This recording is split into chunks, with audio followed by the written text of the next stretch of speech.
acclamer le Seigneur.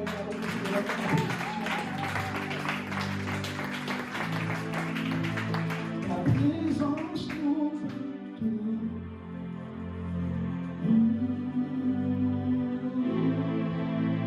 Sa présence nous entoure.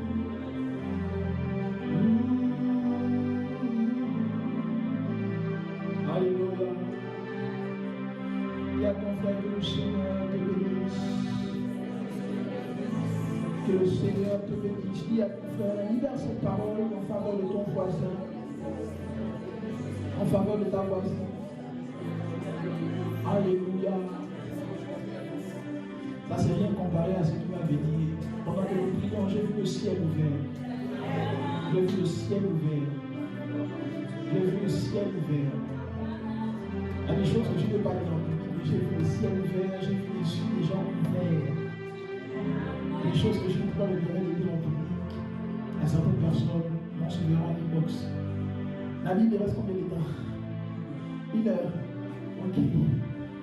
D'accord, on va rentrer dans les choses. Dis à ton frère les indispensables de la destinée. Alléluia. Vous savez, moi j'aime. Avant peut-être de commencer que mon intervention, je tiens à bénir Dieu. C'est important que de ce. D'autres appellent ça le protocole, moi j'appelle ça les civilités de bonne commodité. Et vraiment je tiens à bénir Dieu pour mon frère, mon ami, le prophète Saint-Tiche. Vous savez, la vie nous réserve souvent certaines rencontres. Et je me souviens la première fois que nous nous sommes rencontrés, c'était par le canal de l'homme de Dieu, Abel Cassandra, un programme, Génération de Conquérants. Ah, il est venu à l'homme de Dieu. Il dit, tu as venu à l'homme de Dieu. Ah, c'est un prophète. Il dit, bienvenue. Et nous, on aura un temps de garnison de prophètes. Alléluia, je ne le connaissais ni d'Adam ni d'Ève. Mais quand je l'ai vu, l'Esprit a parlé à mon esprit et jusqu'aujourd'hui, c'est une excellente bénédiction pour moi. C'est pourquoi je voudrais que nous puissions nous lever et que nous puissions acclamer le Seigneur pour la vie de l'homme de Dieu.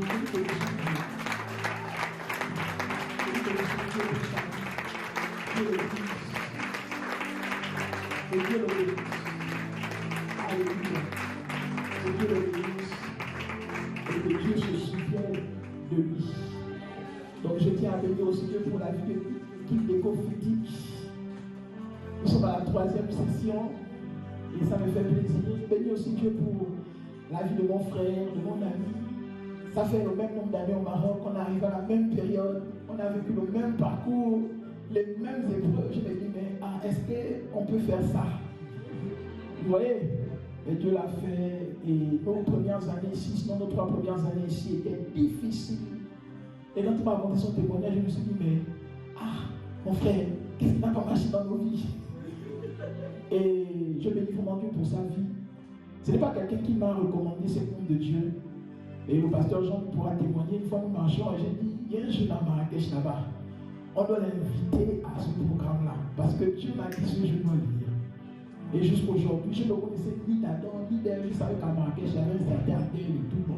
Et Dieu m'a dit, invite cet homme de Dieu. Parce qu'il y a quelque chose à apporter dans ce programme.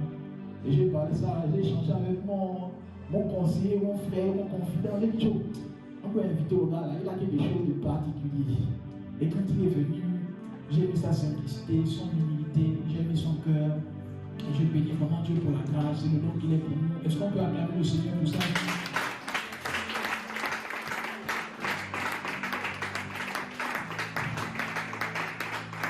Et je ne saurais terminer mon propos avant de rentrer dans mon intervention pour bénir la vie de mon frère, la vie de mon ami, la vie de mon confident, la vie de mon partenaire de ministère, mon partenaire de galère, mon partenaire de combat, mon partenaire de situations compliquées. Et Dieu m'a béni par sa vie. Vous savez, quand je suis arrivé au Maroc, pour ceux qui me voient aujourd'hui, pensent que le pasteur Loïc est une personne extravertie. Détrompez-vous. Ça, c'est ce qu'on voit. Je suis une personne très introvertie. Et quand j'ai intégré l'église, on partait de les communions fraternelles, moi je continuais parce que je me restais dans mon coin. Et après ce moment, le frère écrivait souvent. Ah frère, et tout. Donc, moi je ne le connais pas souvent, quoi, tu vois. Il dit, ah, moi je vais rester dans mon coin, je ne vais pas trop et tout. Le frère écrivait, et tout. Je commençais à répondre et il y a eu une relation qui est née, quelque chose de particulier. Et par la grâce de Dieu, nous avons vécu quoi, 10 ans, c'est ça. Voilà, de 2012 jusqu'à 2020. 2012-2020. Quand on le voyait quelque part, on le voyait quelque part. Et quand je suis arrivé là-bas, les gens ont dit, les gens commençaient à m'appeler, mais tu as abandonné ton frère, hein. On ne le voit plus, il a disparu. J'ai dit, mais c'est normal. Son élément est parti, on commençait avec qui? Alléluia. Et les gens me demandaient ce témoignage. Et quand il était aussi rentré à Abidjan, mais toi on ne te voit plus. Je dis, mais vous me voyez, je marche encore avec qui? Amen, amen. Et c'est une excellente source de bénédiction. Et sa vie est véritablement un témoignage. Sa vie, c'est pour moi un livre. Vous voyez, le même que Jean a dit, j'étais témoin oculaire, témoin de ces choses. Moi, j'ai été témoin de ce que Dieu a fait parce que j'étais dans la dimension visible et dans la dimension invisible. Je me souviens, nous avons passé des temps où en plein hiver, nous on cherchait Dieu. Pendant que l'autre dormait, nous on cherchait Dieu. Sous le froid, pour ceux qui connaissent Fès, ils ont une idée, c'est un peu comme Marrakech en hiver en fait. Si tu étais à Marrakech, tu as une idée. Donc tu sais qu'en hiver, ça ne joue pas. Et souvent, on galérait. Et j'ai entendu un témoignage de salon que j'ai rencontré récemment. Je disais, il y a des moments où on bénissait les gens, mais nous-mêmes, on vivait des dépressions.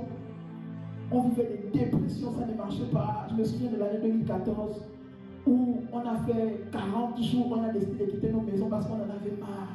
Rien ne marchait. Et même dans cette année, on avait fait l'arrêter. On avait accusé d'une histoire. C'est allé jusqu'à la police. Et on servait Dieu, on voyait le fruit dans la vie des autres. Et nous-mêmes, ça n'allait pas. Et il arrivait des moments où, vous savez, il y a des moments quand l'esprit prie par des soupirs inexprimés. Donc il y avait des moments où on se mettait juste à genoux. Tu veux prier, mais tellement la douleur a changé ton âme. C'est les larmes et la bave qui coulent. Vous voyez, on avait des soins, on se voyait comme ça et on se disait, ah non, Seigneur, tu sais. Seigneur, mon silence t'adore. Parce que souvent tu es tellement touché dans ton âme et tu ne sais pas quoi faire. Et on a vu Dieu. On a vu Dieu et j'ai été témoin oculaire de ce que Dieu a fait dans sa vie. Un jour, il pourra écrire un livre. Parce que pendant que je parle, même je le vois écrire des livres. Je le vois écrire des livres. Et au nom de ces livres, il y a un livre qui aura pour titre témoignage.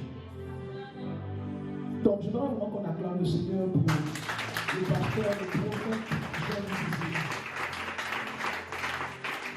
Alléluia. Que Dieu nous bénisse. Donc, ce matin, mon élément, le prophète, le Nabi. Pour vous, c'est le prophète, pour moi, c'est le Nabi. Il nous a, selon que l'Esprit l'a conduit, su revêtir sa destinée. Il a introduit le thème hier de façon excellente et j'ai été énormément béni par les différents aspects qu'il a abordés dans son introduction. Donc je ne vais plus me permettre de revenir, mais je voudrais rentrer dans ce qui est essentiel. Et le thème qui m'a été confié, c'est les indispensables de la destinée. Dis à ton frère, il y a des choses indispensables dans la vie. Alléluia. Il y a des choses indispensables dans la vie des hommes. Vous savez, la vie se vit. Ça veut dire que tu peux vivre et en fait ne pas vivre. Mais tu peux aussi vivre et vivre. Souvent, la plupart des personnes, elles vivent mais ne vivent pas en fait. Elles survivent. D'autres survivent mais d'autres vivent. Parce qu'ils n'ont pas compris qu'il y a des éléments indispensables pour pouvoir vivre la vie que tu mérites. Et donc, lorsque nous parlons de destinée, il est important de réaliser une chose. C'est que la destinée d'une personne n'arrive pas par accident. On ne rentre pas sur le chemin de sa destinée comme par accident. On ne rentre pas comme par hasard. C'est pas parce qu'on se réveille un matin et puis Dieu était bon, on se retrouvait à être non, moi je n'ai pas fourni d'effort. Celui qui te dira que pour sa destinée, il n'a pas fourni d'effort, c'est un menteur. Alléluia. Parce que la destinée est divine. La destinée est divine. La destinée, ce n'est pas toi qui l'établis, ce n'est pas toi le premier responsable. Le premier responsable de ta destinée, c'est Dieu. Celui qui établit la destinée, c'est Dieu. Mais sauf que celui qui doit vivre la destinée, c'est toi. Amen. Donc dans l'éternité, Dieu établit ta destinée. Non pas à ta vie, mais dès le commencement de ton existence. Beaucoup ici ont 30 ans, mais ils ont plus de 200 ans d'existence. Parce que leur esprit avait été créé. Et quand Dieu a créé l'esprit de chacun d'entre nous, Dieu a établi dans notre esprit la destinée. C'est pourquoi Paul va dire dans le livre de 1 Corinthiens chapitre 2, le verset 9, que lequel d'entre les hommes connaît Est-ce que quelqu'un peut m'aider? Lequel d'entre les hommes connaît les pensées? Ah, mais il y a beaucoup de versets de Bible. La Bible dit lequel d'entre les hommes connaît les pensées de l'homme si ce n'est l'esprit de l'homme. De même, personne ne connaît les pensées de Dieu si ce n'est l'esprit de Dieu. Et nous n'avons pas reçu l'esprit qui vient du monde, mais nous avons reçu l'esprit qui vient de Dieu. Vous voyez? Donc ça veut dire que la première chose que Dieu établit quand il te crée, il établit dans ton esprit le chronogramme de ta destinée. Dieu établit dans ton esprit le chronogramme de ta destinée. La première chose que tu dois comprendre lorsqu'on parle de destinée, c'est que Dieu a établi le chronogramme de ma destinée dans mon esprit. C'est la première chose lorsqu'on parle d'indispensable. Dieu a établi, ce n'est pas en dehors de toi. C'est pourquoi les hommes ont développé aujourd'hui les mystiques, ils ont compris non, la confiance en soi, ces choses, tout est tourné vers l'homme. Parce qu'ils ont compris en fait que Dieu avait établi en l'homme toutes choses. Dans Genèse chapitre 1er, à partir du verset 26, la Bible dit Dieu créa l'homme et la femme. Et ensuite Dieu va faire quoi? Dieu va les bénir. Dieu va dire, qu'est-ce qu'on peut dire? Si tu veux bénir quelqu'un, tu peux dire quoi? Dieu va bénir l'homme, Dieu va bénir la femme.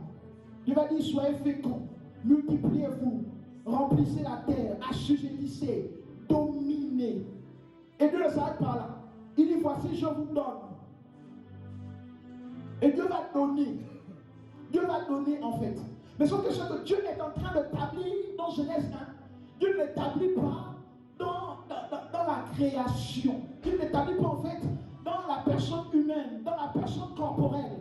Dieu l'établit dans son esprit.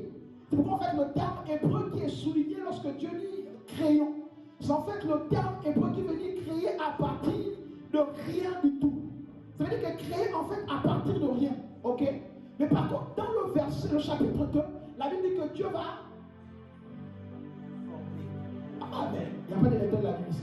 La Bible dit dans Genèse chapitre 2 que Dieu va former l'homme de la poussière de la terre. Donc lorsque tu parles de destinée, lorsque tu parles de revêtir et d'indispensable de la destinée, tu dois comprendre que la première chose, c'est que Dieu a établi toutes choses en moi. C'est pourquoi en fait dans les indispensables, la première chose que je voudrais dire, c'est qu'il faudrait se réconcilier avec son esprit. Et c'est dans cela en fait que réside le mystère de la nouvelle naissance. Parce que le mystère de la nouvelle naissance dit que si quelqu'un est en Christ, il est une nouvelle création. Les choses anciennes sont passées et voici toutes choses sont devenues nouvelles. Alléluia. Sinon le terme grec c'est anakainosis. Chose nouvelle qui n'a jamais existé.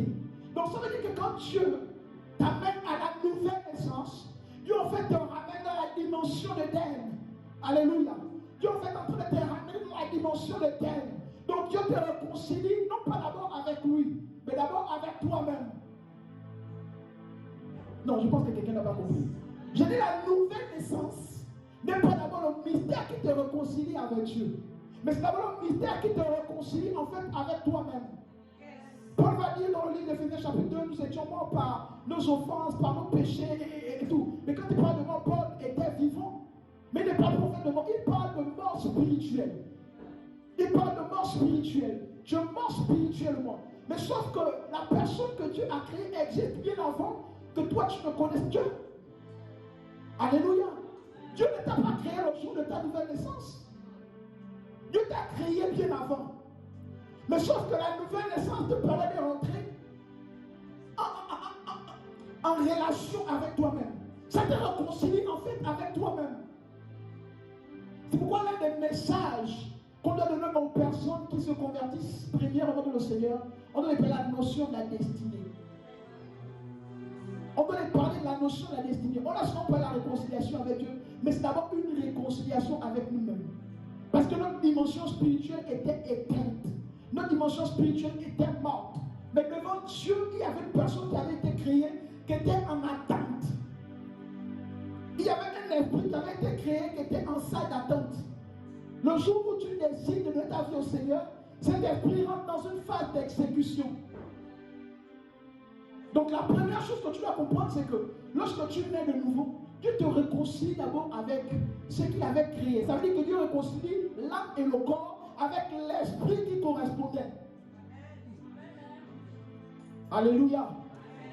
C'est-à-dire que ton esprit, ton corps correspond à un certain nombre de choses.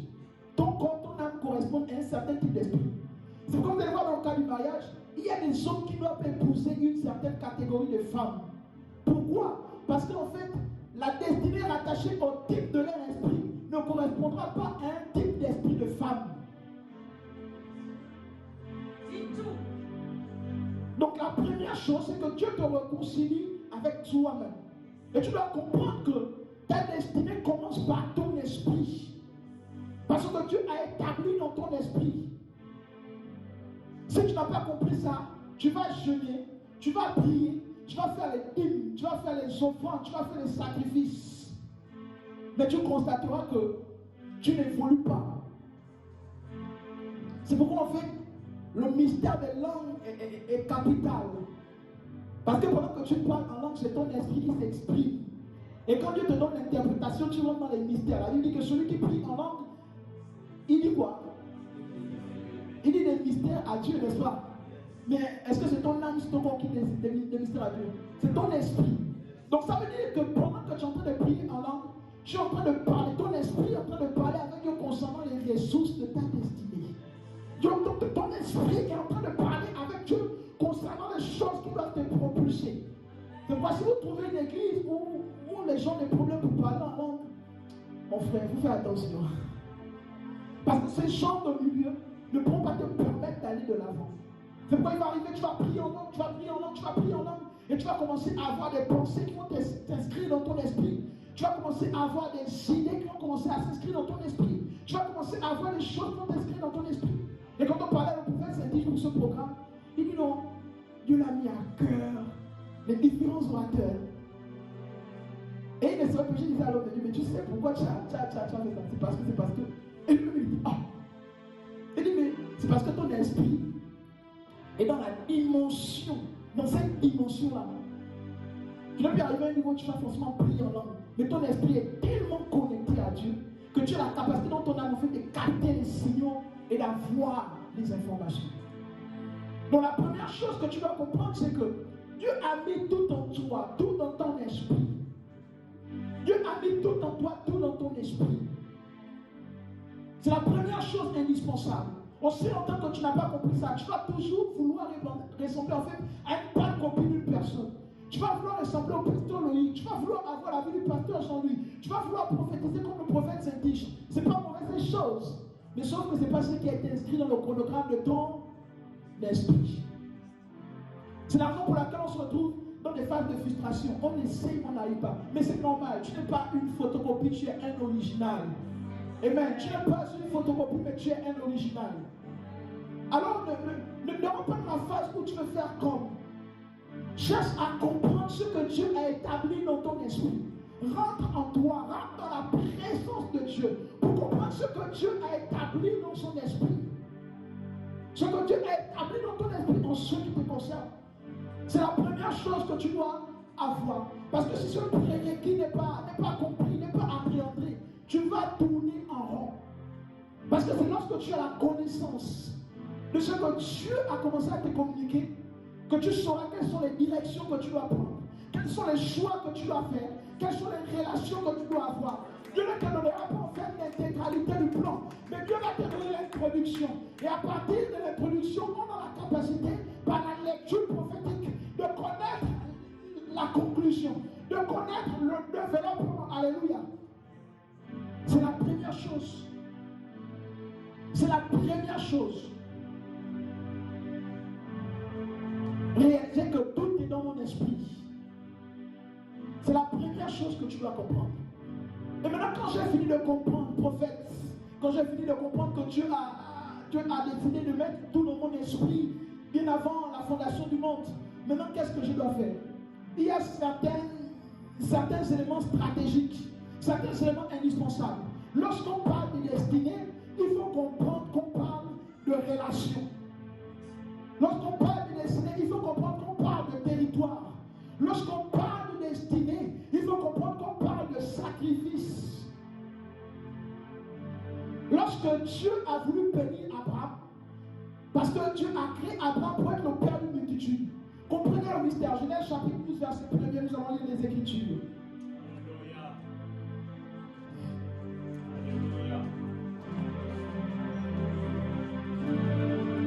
Est-ce que quelqu'un peut me dire dans la lecture rapidement? Genèse chapitre 12, à partir du verset 1er.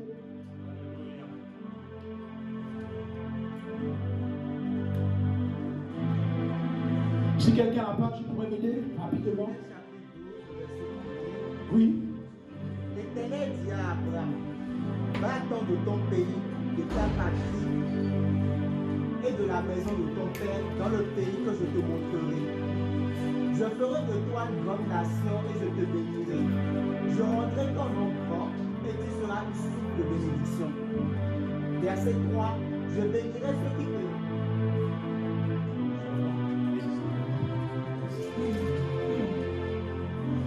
Genèse 12 à partir du verset 1. L'Éternel dit à Abraham, va-t'en de ton pays, de ta patrie et de la maison de ton père, dans le pays que je te montrerai. Je ferai de toi une grande nation et je te bénirai. Je rendrai ton nom grand et tu seras une source de bénédiction. Verset 3. Je bénirai ceux qui te béniront et je maudirai ceux qui te maudiront. Et toutes les familles de la terre seront bénies en toi. Amen. Amen. Je prie pour que Dieu te chasse des territoires dans lesquels il ne t'a pas appelé. Amen. Alléluia. Je réitère. Je dis, je prie que Dieu te chasse des différents territoires dans lesquels il ne t'a pas appelé. Tu ne peux pas accomplir ta destinée si tu n'es pas sur le territoire dans lequel le Seigneur t'a appelé. Dieu a créé Abraham. Dieu a formé Abraham. Dieu a établi dans l'esprit d'Abraham un projet. Dieu a établi dans l'esprit d'Abraham un dessein. Et Dieu décide de se révéler à Abraham. Il dit à Abraham, si tu veux vivre ce que moi j'ai prévu pour toi, aussi longtemps que tu seras dans cet endroit, tu ne pourras jamais le vivre. C'est littéralement ce que Genèse chapitre 12 est en train de nous dire. Dieu dit, va-t'en de la maison. Va-t'en de la maison. Là, vous êtes bien, mais vous coulez. Il dit, va-t'en de ton pays. Va-t'en de ta patrie et de... Il y a 3 dimensions dans lesquelles Dieu va décider de t'enlever. Amen. Amen. Vous savez, il y a des gens qui vivent certains combats parce qu'ils sont encore dans certains lieux. Il y a ce qu'on appelle des démons territoriaux. Il y a des blocages que tu vis parce que tu es encore sur certains territoires. Abraham était un homme stérile. Il y a 2 choses qui frappaient la famille d'Abraham. Il y avait la stérilité et il y avait la mort. Le père de l'autre était mort. Et il était tout dans l'idolâtrie. Mais un jour, Dieu se révèle à Abraham. Et Dieu dit à Abraham la chose suivante. Dieu dit, va-t'en de ton pays. Va-t'en de ta patrie. Et va-t'en de la maison de ton... Ça veut dire que Dieu résout plusieurs problèmes à la fois. La plupart des difficultés que les gens rencontrent, même quand ils sont partis dans d'autres pays, c'est qu'ils se retrouvent toujours dans les visions, dans les songes. Ils se retrouvent dans la maison familiale. Ils se retrouvent dans la maison familiale. Ah, mais je me retrouve tout dans la maison familiale. Prophète, ça veut dire quoi? J'ai besoin de délivrance. Parce que bien que tu sois parti, tu es encore dans la maison de ton. Donc, lorsque Dieu veut t'amener dans la destinée, le premier indispensable que tu dois réaliser, c'est que Dieu va te délocaliser. Dieu va te délocaliser. Tu ne peux pas vivre la bénédiction de Dieu Si tu n'as pas accepté la délocalisation de Dieu, la suite de ce verset il dira, je bénirai ceux qui te béniront et je maudirai ceux qui te maudiront. Et Dieu dit, et toutes les familles de la terre seront bénies en toi. Cette parole ne pourra s'accomplir que si Abraham quitte la maison de son père. Et le problème avec plusieurs chrétiens, c'est que nous sommes dans des liens d'âme. Nous sommes dans des liens d'âme. Non, mais je suis habitué, j'aime. C'est ici. Et tout à l'heure, les hommes de Dieu étaient en train de rigoler de certaines choses qu'on a souvent dit. Non, mais avec du recul, on se dit que, hé Seigneur, comment tu vas délivrer?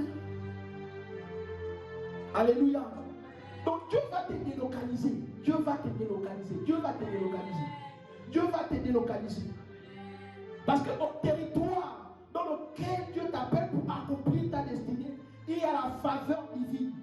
Il peut avoir l'adversité, mais il y a la faveur divine. Il peut avoir l'adversité, mais il y a l'abondance. Il peut avoir l'adversité, mais il y a la victoire.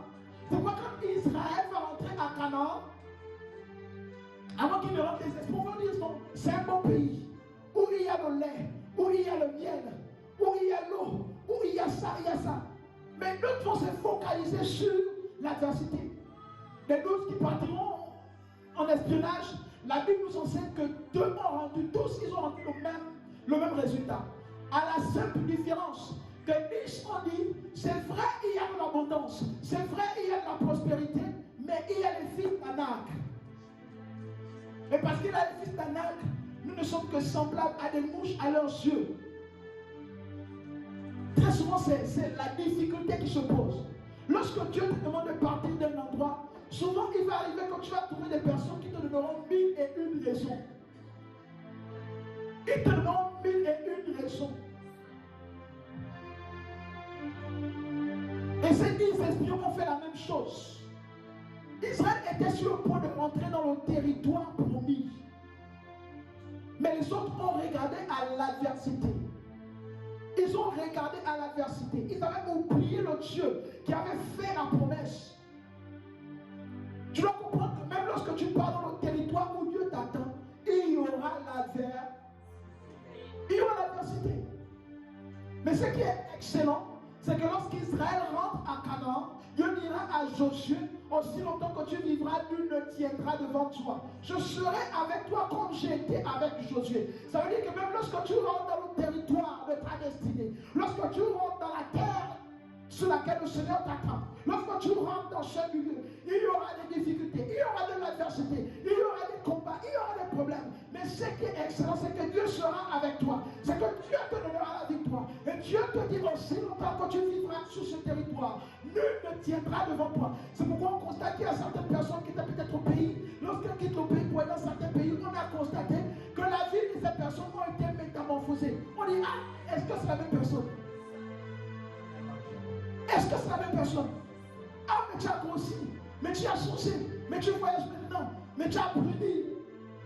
Mais ils ne comprennent pas qu'au-delà de l'adversité, le territoire dans lequel Dieu te met t'apporte la paix, t'apporte la grâce, t'apporte la faveur. Lorsque tu rentres dans ce territoire, tu vas comprendre que même les obstacles deviennent des éléments qui vont te propulser davantage. Tu vois, quand ils vont rentrer à Canaan, et ils vont rencontrer la première ville. Ils vont rencontrer la première ville de Canaan, Jéricho. Quand ils rencontrent Jéricho, ils ne savent pas qu'à Jéricho, il y avait une dame qui était une aide pour eux. Je prie que Dieu te donne des connexions dans les territoires dans lesquels il t'attend. Tout le monde était contre eux. Quand ils regardaient visiblement, ils disaient prophète Abdel. Ah, mais si c'est dur. Prophète Abdel, est-ce qu'on peut s'en sortir? Nabi, est-ce qu'on peut s'en sortir? Quand tu regardes ce que les gens disent, tu écoutes les témoignages de ceux qui sont ici depuis, ils te disent ça ne marche pas. Mon frère, c'est normal que ça ne marche pas. En fait, la vérité, c'est que ça ne peut pas marcher, Bishop. Si quelqu'un est parti où Dieu ne l'attendait pas, est-ce que ça peut marcher? C'est justement ça.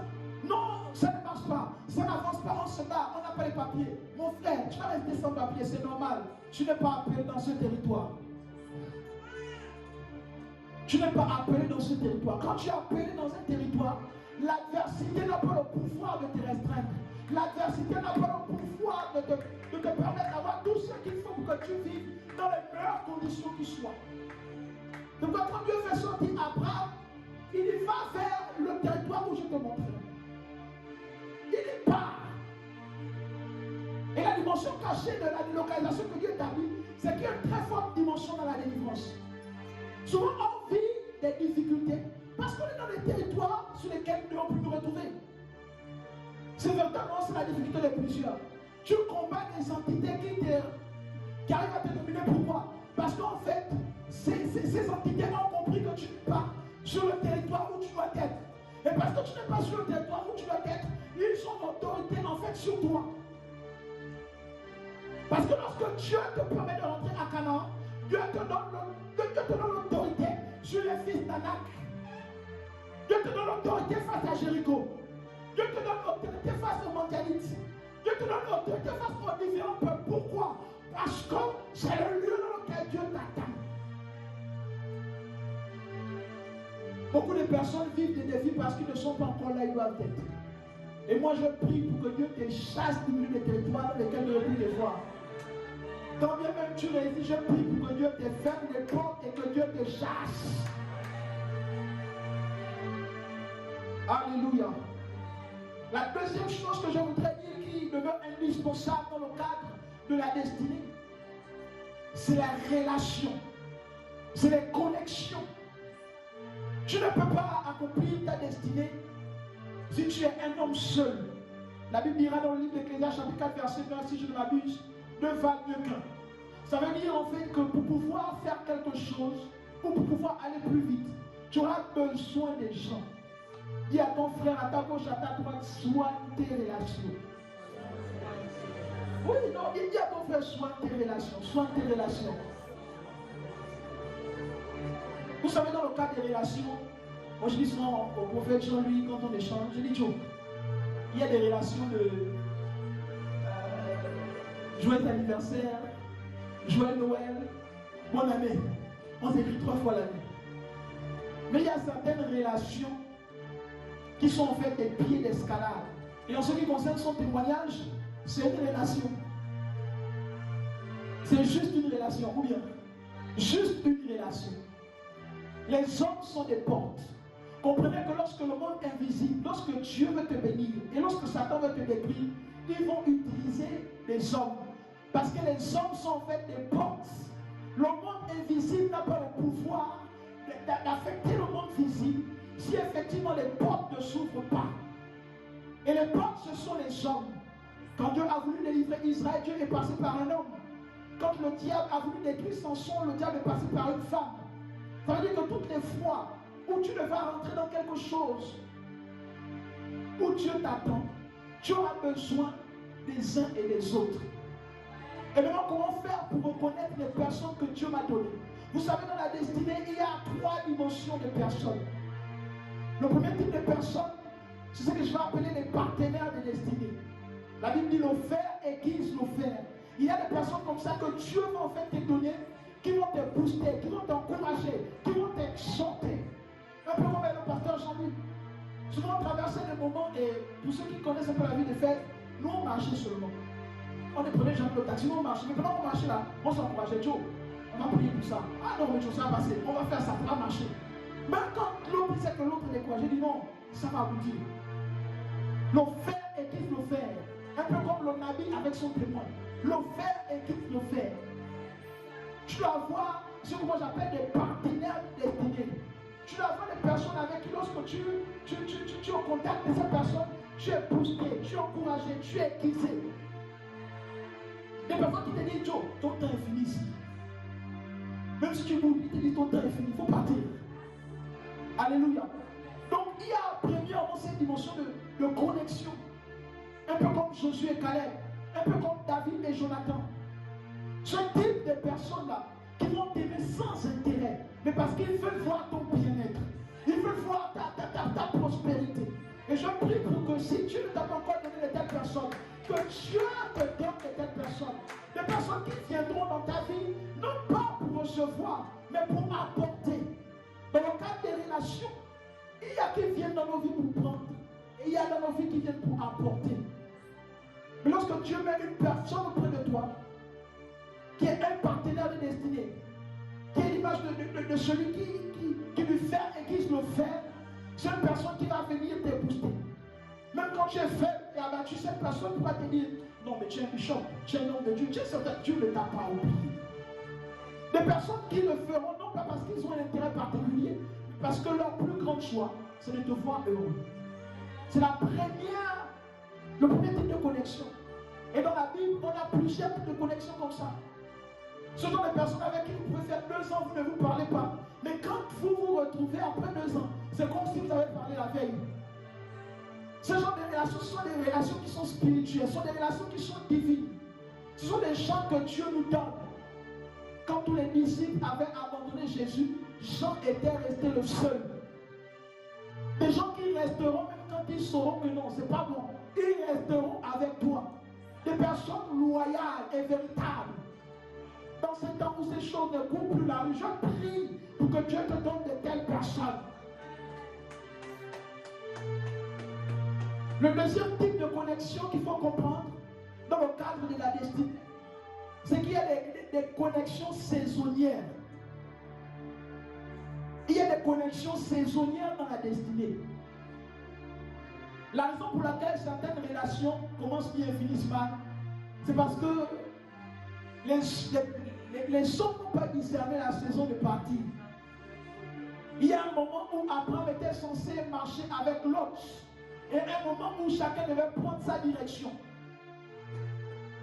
Ils étaient dans une dimension de relation saisonnière. Dans le cadre de leur destinée, ils étaient dans une phase de dimension de relation saisonnière. Mais sauf qu'ils n'ont pas compris. Ils n'ont pas réalisé. Et il va arriver un temps où nous dirons dans les Écritures que les bergers d'Abraham vont avoir des problèmes avec les bergers de Lot. Et c'est à partir de là qu'ils vont décider de se séparer. Il y a certaines séparations qui ont tellement tardé et qui ont détruit le minimum de relations que vous devriez en fait avoir. Voyez-vous, les gens qui rentrent dans vos vies ont 2 missions principales. Soit elles viennent prendre, soit elles viennent ajouter. Une relation qui vient dans ta vie pour te bénir. Lorsque le temps, la date d'expiration est arrivée et cette relation demeure, cette relation devient maintenant une source de malédiction. Cette relation devient maintenant une relation nuisible pour toi. Et il faut discerner cela, discerner cela. Il y a des gens qui viennent dans vos vies pas pour s'attacher à vous. Mais vous vous attachez à ces personnes parce qu'elles ont tellement fait du bien. Non. Il y a des personnes qui les envoient pour 5 ans dans ta vie. Dieu les a envoyés peut-être pour te bénir par rapport à ton séjour au Maroc. Après le Maroc, c'est fini. C'est fini après le Maroc. Peut-être d'autres, c'est juste pendant ta période d'études. Après la période d'études, c'est fini. Pourquoi? Parce qu'elles sont là pour une saison. Elles sont là pour un mandat particulier. Elles sont là pour accomplir un dessein en une saison bien spécifique. C'est un peu comme le jeune prophète. Le jeune prophète arrive dans la ville. Il y avait un vieux prophète dans cette ville. Dieu l'a envoyé dans la vie pour une saison spécifique, pour accomplir quelque chose de spécifique. Dieu donne des recommandations à ce jeune prophète. Ce jeune prophète vient dans la vie, il finit d'accomplir ce qu'il part, mais il veut s'établir dans la vie.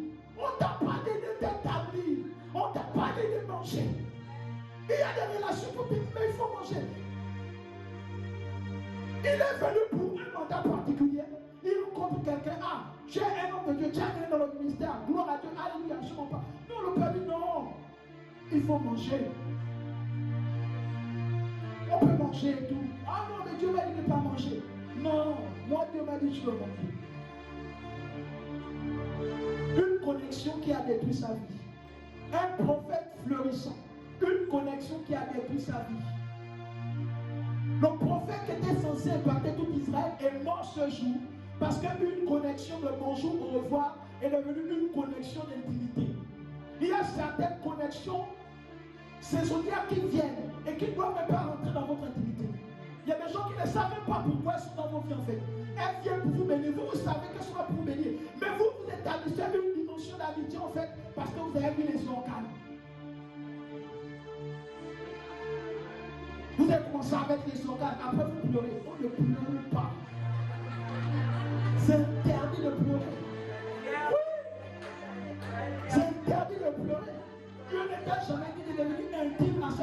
personne. Tu es devenu intime parce que tu as mis les organes. C'est interdit de pleurer. C'est interdit de pleurer.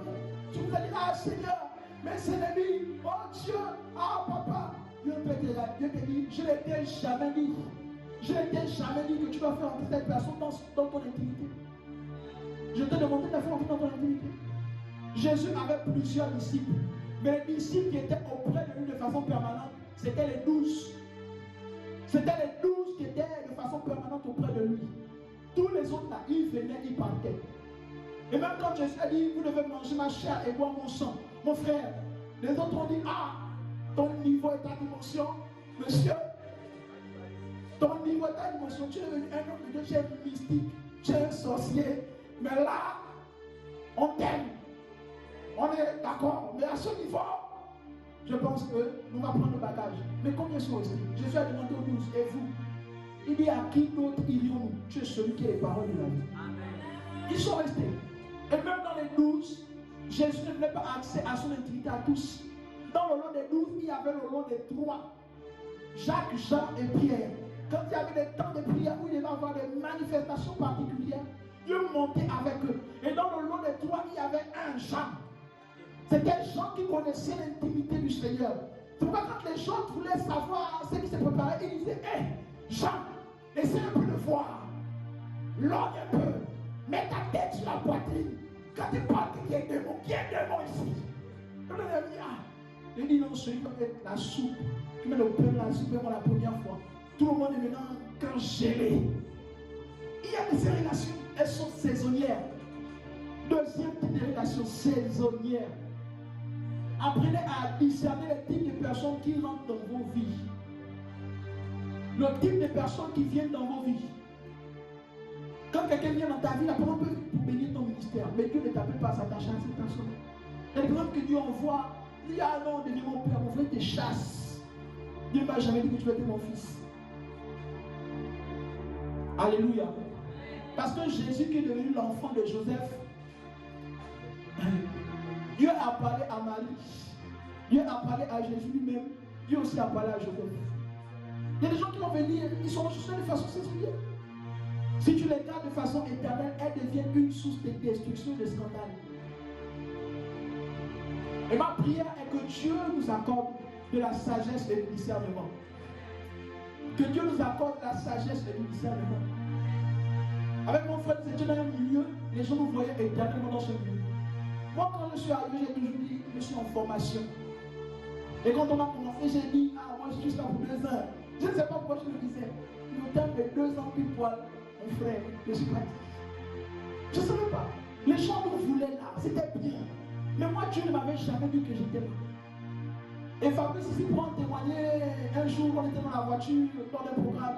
Il me dit, ah le père, quand je vois, peut-être les autres, mais toi, non, je ne pense pas. Il dit, tu as bien vu. Tu as bien vu, parce que moi, c'est de façon saisonnière. J'avais reconnu que c'était une connexion saisonnière. Ce n'était pas une connexion éternelle pour moi, saisonnière. Deuxième type de connexion, saisonnière. Quand Abraham rencontre Melchisedec, saisonnière, il fait l'offrande, il est béni, il part. Il y a des gens de Dieu, tu vas les apprécier. Fais ton offrande, il te bénit, tu pars. Le fait que tu vas t'attacher après avoir fait l'offrande, fera que tu ne prospéreras pas. Parce que quand tu viens au ministère, lorsque tu viens bénir et puis tu pars, il y a certaines choses que tu ne verras pas. La Bible dit que tu devras regarder le sacrificateur comme ça. Mais le fait que tu le verras, il y a certaines imperfections que tu verras qui t'empêchera d'être béni. Il y a des personnes, Dieu te dit, bénis son ministère, fais offrande pas. Tu veux t'attacher, non, moi je suis de cet homme de Dieu, je suis mon frère. Dieu t'a dit, fais ton offrande, pas. C'est dans ça que je trouve ta bénédiction. Mais toi tu dis, non, moi je m'attache à ce ministère, Dieu me veut là, tu as mis les organes. Au finish, on ne pleure pas. Au finish, parce que les imperfections que tu vas voir, que tu verras, fera que ton regard à l'égard de cette personne qui était censée être une bénédiction pour toi changera. Et parce que ton regard changera à l'égard de l'homme, l'homme ne pourra plus être une bénédiction. Moi, je dis toujours aux gens une chose. Je ne vais pas prophétiser comme ça. Je dis, vous savez, moi, mon prophétique ne s'arrête jamais. Ça ne s'arrête jamais. Tu me dis bonjour, c'est salut au téléphone, je peux prophétiser sur toi. Au revoir, je peux prophétiser. C'est quoi? Attaché à quoi? À l'onction qui est sur moi. Je peux vouloir te bénir. Mais dans la mesure où la loi de l'honneur n'est pas respectée, l'onction qui est sur moi ne va pas te bénir. C'est un principe. Tous les hommes de Dieu qui sont ici vous diront la même chose. Tu peux être auprès d'un homme de Dieu, mais le regard que tu as à l'égard de cet homme de Dieu déterminera si son ministère te bénira ou pas. C'est pourquoi la Bible va dire que celui qui reçoit un frère en qualité de frère recevra une récompense de frère, et celui qui reçoit un prophète en qualité de prophète recevra une bénédiction de prophète. Donc il y a des relations comme ça. Bénis Dieu et parle. Et le troisième type de relation dans le cadre de la destinée, c'est les relations qui demeurent. Moi, c'est l'une des relations les plus importantes. Lorsqu'on parle de destinée, la Bible dira dans Genève, dans Proverbe 9, verset 1er, la sagesse a bâti sa maison et a établi 7 colonnes. Dans le cadre de la destinée, il y a ce qu'on appelle les colonnes. Et l'une des colonnes de la destinée, c'est la paternité spirituelle. Dans le cadre des relations et des connexions, tu peux t'amuser avec les deux autres. Ça va te choquer un peu. Mais la paternité spirituelle est un type de connexion avec lesquels on ne s'amuse pas. Tu ne peux pas me dire aujourd'hui, non, tel homme de Dieu c'est ton père. Demain, tel homme de Dieu c'est ton père. Après-demain, tel homme de Dieu c'est ton père. Du vagabondage spirituel. Amen. Du vagabondage spirituel, instabilité spirituelle. Tu as besoin de délivrance. Quand les gens changent de peur, aujourd'hui c'était tel mon père, après demain c'est tel, après c'est tel. Tu peux avoir plusieurs mentors, mais qu'un seul père. Il y a des personnes qui sont pour toi, il y a ce qu'on va appeler le père dans la foi.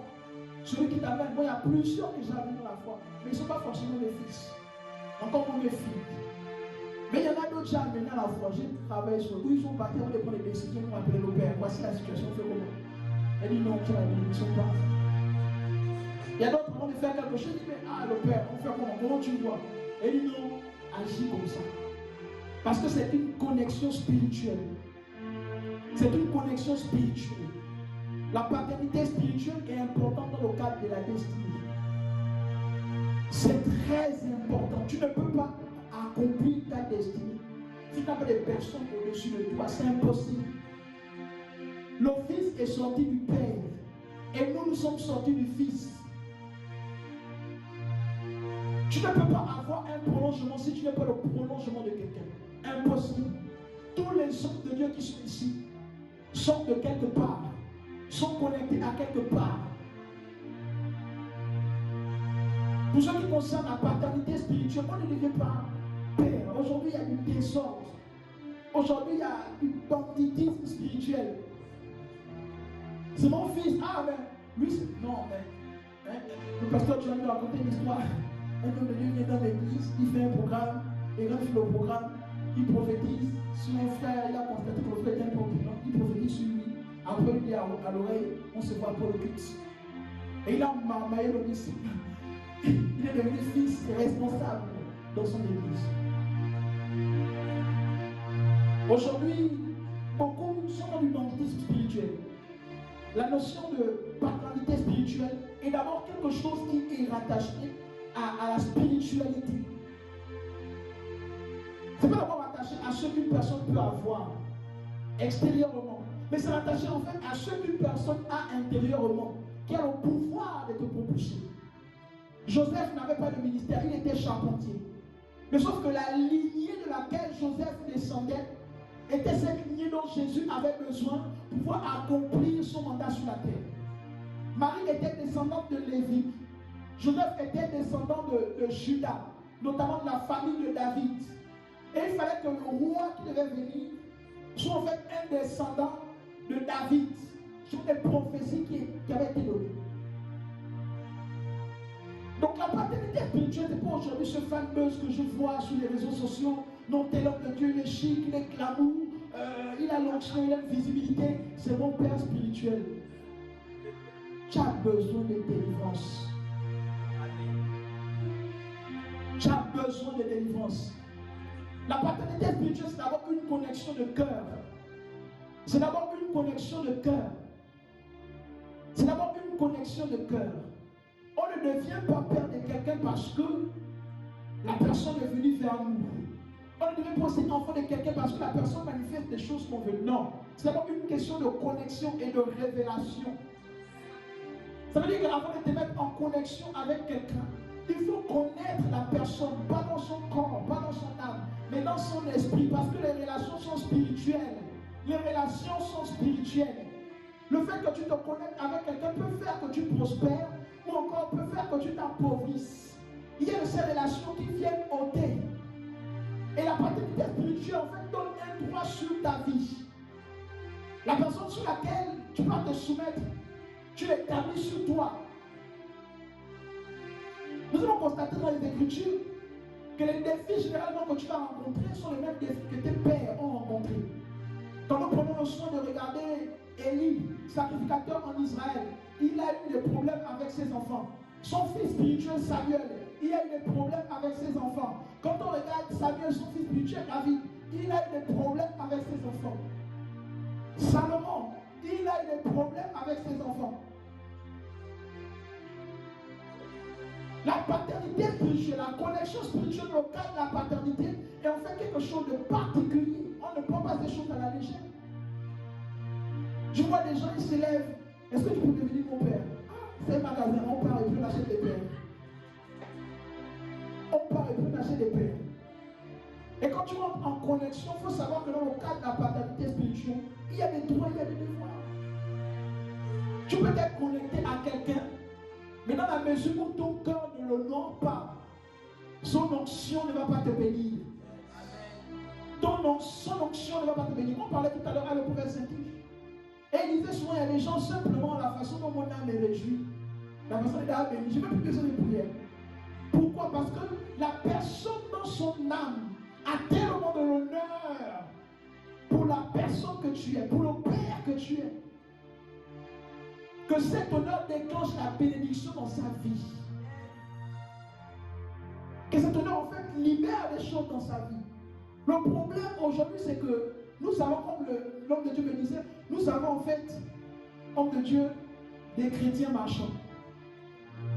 En fait, ils prennent, quand ils se connectent à ton Père, je veux que tu sois mon Père, homme de Dieu. Elle va dire, je vais prier, et tu as dit oui. Premier jour, elle te dit, ah, Père, il va te prendre conseil matrimonial. Père, je veux me marier. Qu'est-ce que Dieu dit? Père, je veux me marier. Après, quand ça c'est fini, Père, je veux monter un business. Tu le mets dans son code, son affaire. Ça veut dire en fait que des gens qui décident de rentrer dans une relation spirituelle sans véritable conscience. Ils rentrent juste parce qu'en fait, ils pensent qu'ils vont gagner simplement des choses. Mais ils ne réalisent pas en fait qu'il y a aussi des revers, il y a aussi des droits, il y a aussi des devoirs. Il n'y a pas que des droits. Que non, mais, il faut prier pour moi, les finances sont bloquées. Et puis quand les finances sont débloquées, miracle, 5 millions. Le fils spirituel disparaît. La prochaine fois qu'il y aura un problème, Père, j'ai reçu une attaque. Il faut prier pour moi. Les démons de la famille, s'ils sont les repères, tu vas encore prier. Il va partir, il va disparaître. Quand on voit la situation va se débloquer au travail, Père, j'ai besoin d'une augmentation. L'augmentation va arriver, il va disparaître. Des fils, des gens qui cherchent à rentrer dans une dimension de paternité avec des personnes, juste pour recevoir. Des personnes qui sont comme des sorciers habillés en chrétien. Je le dis parce que vous savez, il y a des lois, l'homme de Dieu l'a dit hier, des lois, vous savez, tu peux prier et les choses ne peuvent pas changer, pas parce que tu ne pries pas, parce que tu ne respectes pas les lois, parce que tu ne respectes pas les lois, c'est une question de loi, c'est une question de loi. Comment tu honores une personne qui est ton père, mais tu vas payer la dîme ailleurs? Tu honores une personne qui est ton père, tes offrandes ça va toujours ailleurs, tes soutiens au programme et au ministère, sous les autres ministères. Mais est-ce que tu es un fils ou tu es un sorcier habillé? Cette parole est Dieu. Vous savez, il faudrait que je vous dise une chose. On parle des choses indispensables dans l'esprit. On parle des choses indispensables dans l'esprit. C'est justement ça. Est-ce que tu es un sorcier habillé ou tu es un fils? Le type de fils de Géasi. C'est-à-dire qu'il regarde comme ça, Père, on fait le ministère, on fait le ministère, on fait le ministère. Ah, mais Père, on va pas dire mon enfant. Il dit, le Père dit non. Mais tu contournes le Père. Tu dis, ainsi m'a parlé l'Éternel. Le Père a dit de faire une offrande. Mais sauf que le Père que tu dis Père, tu sais, il y a un mystère particulier. Et il va dire à Géasi, mon esprit est avec toi. Quand tu es connecté spirituellement avec quelqu'un, ce qui fait que cet homme de Dieu peut prophétiser avant des paroles de connaissance, c'est parce que tu es connecté à son esprit. Et son esprit est avec toi. C'est pourquoi Paul va dire, absent de corps, présent d'esprit. Alléluia. Absent de corps, présent d'esprit. Et il y a des fils comme ça, comme Géasi. Le Père a reçu une pensée, c'est que s'il prend une là, c'est la lèpre aussi qu'il prend. Il dit non, on va être bien. Fils cupide et intéressé. Ça veut dire que les personnes qui disent être des fils, mais qui sont faites autour de nous, juste en fait pour nous tirer. Des fils qui ne prennent jamais le temps pour prier. Des fils qui ne disent jamais, hey, le Père, est-ce qu'il a mangé? Est-ce qu'il a dormi? Est-ce qu'il s'est bien réveillé? Est-ce que le Père va bien? Est-ce que le Père est en paix? Non.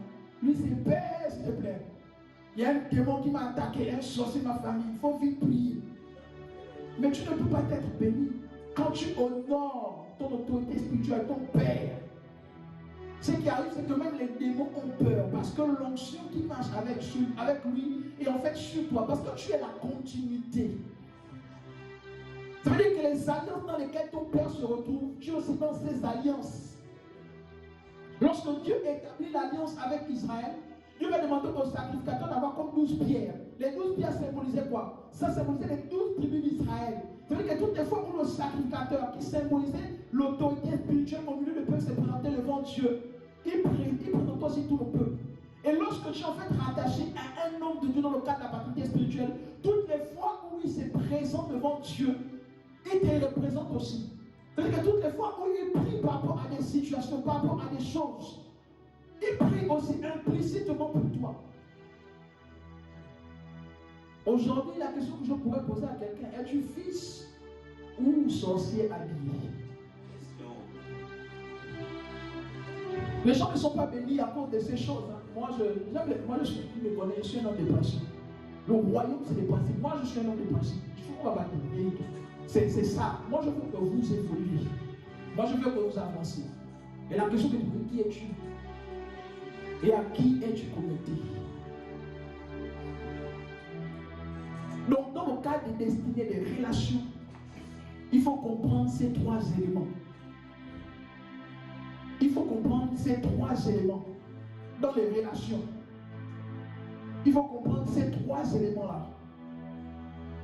Et la dernière chose que je voudrais souligner alors que je suis en train de chuter, c'est qu'il faut être prophétique. Tu ne peux pas accomplir ta destinée si tu n'es pas prophétique. Le prophète Saint-Dich disait hier la chose suivante, que lorsque on parle de destinée, Dieu ne te dira pas tout. En fait, Dieu ne prendra pas le soin de tout te dire. Quand Dieu dit à Abraham, il y quitte. Mais Dieu dira à Abraham, va vers un pays que je te montrerai. Dieu ne dit pas à Abraham où Abraham va partir. Mais Dieu dit à Abraham de partir vers où je te montrerai. Un homme prophétique est conscient que ce qu'il laisse n'est pas plus grand que ce qu'il va acquérir. Souvent, il faut savoir quitter pour posséder. Ça, c'est la compréhension prophétique. Quand je suis prophétique, Dieu me donne une directive. Je décide de marcher. Même quand Dieu me dit des choses qui ne sont pas encore assez claires, mais Dieu me dit déjà, c'est le moment. Délocalise-toi, c'est le moment. Fais cette offrande. C'est le moment. Donne ce que tu as là à cet homme de Dieu. Ce que tu aimes là, donne ça à cet homme de Dieu. Tu dis, ah, mais si je donne ça, je fais comme Dieu dit, donne. Mais sauf que quand Dieu est en train de te dire, donne, pour les personnes qui ont une culture prophétique, elles savent qui en fait bien plus que Dieu les donnera. Quand Dieu a demandé en fait à Abraham de donner son fils pour éprouver sa foi, Abraham était prophétique. La Bible dit dans le livre de Hébreux chapitre 11, verset 16 à 17, qu'Abraham a recouvert Isaac d'une forme de résurrection. Abraham était prophétique. Il savait que ce n'est pas grave, je peux tuer Isaac. Mais Dieu accorde la promesse. Qu'est-ce que Dieu fera? Dieu ressuscitera Isaac. Il était prophétique. Dieu n'est pas là pour nous débrouiller. Dieu n'est pas là pour nous détruire. Dieu n'est pas là pour nous décourager. Mais Dieu est là pour nous bénir. Et mon père a coutume de dire, nous ne sommes pas riches de ce que nous de ce que nous gardons, mais de ce que nous donnons. Parce que c'est ce que nous donnons en fait qui nous permet d'avoir à nouveau. Mais le problème, c'est que les chrétiens ne sont pas prêts. Les chrétiens ne sont pas prophétiques. Prophétiques pour faire des sacrifices. Tu vas dire à quelqu'un, nous allons faire un programme, ça va demander tant d'argent. Et pourquoi tu dis, hé, les factures, hé, la maison, hé. Mais sauf que tu ne sais pas que ce que tu es en train de faire, c'est un investissement. Tu dis à quelqu'un, nous allons les chercher. Tu vas dire, ah, je suis fatigué. Je suis fatigué. Je suis épuisé. Mais lorsque Isaac était un enfant prophétique. Lorsque Abraham part avec Isaac, Isaac était prophétique. Il dit, mes pères. Il dit, mes pères, voici le bois. Voici le feu. Mais où est l'agneau? Isaac était prophétique. Il dit, l'Éternel pourvoira. Alléluia. L'Éternel pourvoira. Mais Isaac savait qu'il ne pouvait pas périr. Isaac n'a pas opposé de résistance. Parce que Isaac était conscient de ce que Dieu avait dit.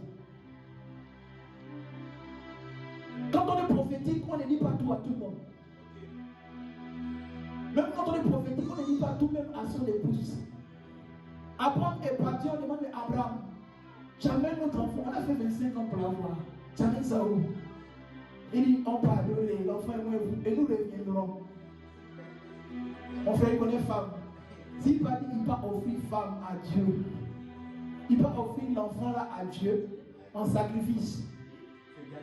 C'est gâté. Alléluia. Et un homme de Dieu rendait ce témoignage. Un jour, Dieu l'a mis en cœur, il avait une grosse 4x4. Et Dieu l'a mis en cœur de ça un jeune serviteur de Dieu. Quand il a dit ça à sa femme, il avait une grosse 4x4, une jolie vieille voiture. Quand il a dit ça à la femme a dit non, tu sais, on a encore plié. Et la voiture là, est-ce que c'est Dieu? Non, chérie, on a encore plié, vraiment c'est Dieu. La grosse 4x4, comme on a acheté la grosse 4x4, à l'époque en fait, c'était comme en 2019 lorsque la Range Rover Vela est sortie.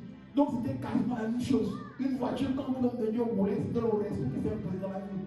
Et donc c'était la femme qui lui disait, la plupart du temps, elle dit, ah, papa, on va encore prier. Papa, on va encore prier. L'homme de Dieu a dit, Dieu m'a dit, on va dire ça à ces jeunes. Ça a créé un tollé dans le foyer. Il a dit, on a dit. Dieu a dit, on va donner ça à ce jeune serviteur. Et ça a créé des situations et autres et tout. Et l'homme de Dieu est allé offrir. Quand il est allé offrir cette voiture, 2 semaines plus tard, quelqu'un appelle. Et quelqu'un dit, ah, homme de Dieu, Dieu m'a mis encore de vous offrir une voiture. Quelle est la voiture que vous voulez? Et il y avait une dernière 4x4 qui est sortie. Le papa est parti au magasin, a vu le monsieur dit, c'est cette voiture-là que je veux, c'est ça là. Il dit, ah, pas seulement ça. Il dit, oui, seulement ça. Vous savez, souvent il y a des choses qu'il ne faut pas dire. Même quand tu maries, il y a des choses qu'il ne faut pas dire. Il y a des trucs, souvent quand c'est compliqué, il faut gérer ça avec Dieu. Il faut avoir le langage prophétique. Mais on parle comme vous êtes dit, ah, la maison qu'on a payée pour construire là. Non, en fait, tu sais, Dieu m'a mis à cœur un projet. Mais prions. Prions pour ce projet. On va prier pour ce projet. Prie. On ne dit pas d'abord le projet. Prie. Dieu va te révéler. Oui. C'est la même chose avec l'homme de Dieu que je disais qui a donné cette vie-là à ses pasteurs. Il avait la parcelle. Ils avaient une grande parcelle dans un endroit très bien à Kinshasa. Et l'homme de Dieu, Dieu l'a mis à cœur. Il n'a pas dit Dieu l'a mis à cœur. Il a dit à maman, ah, j'ai un projet pour cette parcelle, maman. On va prier. Alors on dit, ah, j'ai un projet local. Non, il faut prier. On va prier pour le projet. Lui connaissait. Et ils ont commencé à prier. C'était pasteur peut-être. En tout cas, peut-être 5 fois à la personne à laquelle nous sommes. Peut-être 5 à 6 fois, peut-être 10 fois. Et la maman, donc, elle a prié, Dieu a commencé à la mettre à cœur. Et puis le papa est venu dire, non, mais on va offrir cette parcelle à l'église. Ah, fallait pas. Ah, papa, tu sais cette parcelle-là, c'est bien placé en ville à Kinshasa, papa, il y a les enfants, papa, L'homme de Dieu dit non, maman Dieu m'a mis à cœur. Ils ont fait 3 ans dans la même situation. 3 ans dans la même situation. Mais sauf que, après 3 ans, Dieu a parlé, Dieu ne cessait de parler à la femme. Dieu ne cessait de harceler la femme. Que non, vous devez donner à l'église. Vous devez donner à l'église. La maman n'était pas prête. Et pourtant, c'était Dieu qui parlait. Non, elles vont pas avoir des confirmations. Des confirmations. Non, peut-être Dieu s'est trompé. On va avoir des confirmations. Ah, cette parcelle a bien placée comme ça en plein centre de Casablanca. Non. Et au finish, quand ils ont donné cela, 2 semaines après, ils ont reçu une énorme offrande. Ils ont reçu une énorme offrande qui peut les permettre d'acheter au moins 3 fois la parcelle qu'ils avaient donnée. Souvent, le problème, c'est que nous ne sommes pas prophétiques. Souvent, nous sommes plus rattachés en fait à ce que nous voyons que par rapport à ce que Dieu veut nous donner. Et alors que je clôture ce dernier point, moi je m'aurais prié que Dieu puisse nous accorder d'être pleinement prophétique. Que Dieu nous donne de voir comme il voit. Parce qu'on ne pourra pas, tout ce que je souligne, si on n'est pas prophétique, on peut le faire. Pour connaître les relations, il faut être prophétique. Pour connaître l'endroit où tu dois partir, il faut être prophétique. Donc ça veut dire que si tu n'es pas prophétique, tu ne peux pas entrer dans ta destinée. Alléluia. Est-ce qu'on peut juste se lever un instant, on va prier avec l'homme de Dieu Abdel Kassama. Est-ce qu'on peut se lever, on peut se lever, on va prier. On va prier le Seigneur avec l'homme de Dieu. Élève ta voix, commence à prier le Seigneur. Rends grâce à Dieu. Rends grâce à Dieu, dis merci à Dieu. Dis merci à Dieu ce matin.